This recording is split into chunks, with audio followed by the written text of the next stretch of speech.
দেখেন আজকে আমি মাছ চচ্চড়ি করব। এইখানে আছে পাঁচমিশালি মাছ, এইখানে আছে কাঁচামরিচ, এইখানে আছে পেঁয়াজ, এইখানে লবণ হলুদ, এইখানে আছে জিরা বাটা, রসুন বাটা, পেঁয়াজ বাটা। এখন আমি তেল দিয়ে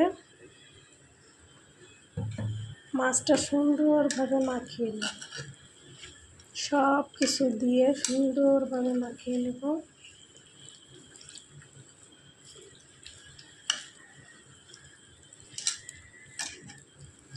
এইভাবে মাছটা চচ্চড়ি করলে লাউ পাতা দেবো আমি।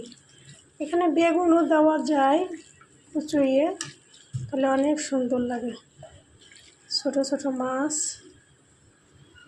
এখন আমি সামান্য একটু গরম পানি দিয়ে দেবো।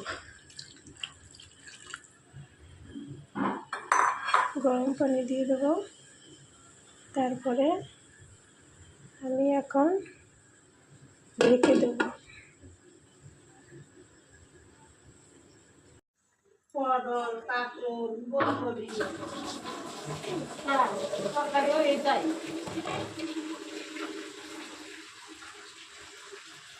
ডাটা আগেই দিয়ে দিছিলাম যাতে সেদ্ধ হয়ে যায়। এখন দিয়ে দিচ্ছি লাউ শাক। লাউ শাক দিয়ে একটু নাড়াচাড়া দেবো।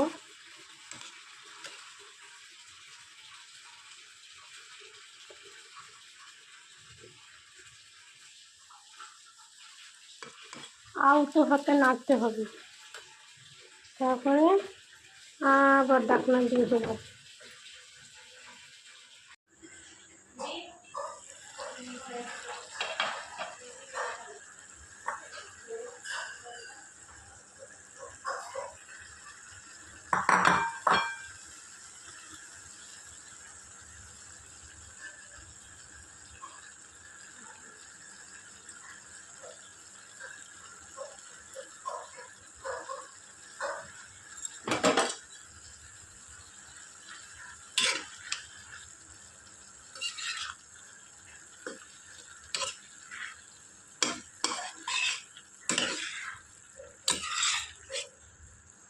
পানিটা টানলি হয়ে যাবে আমার লাউ পাতা দিয়ে পাঁচমিশালি মাছ চচ্চড়ি।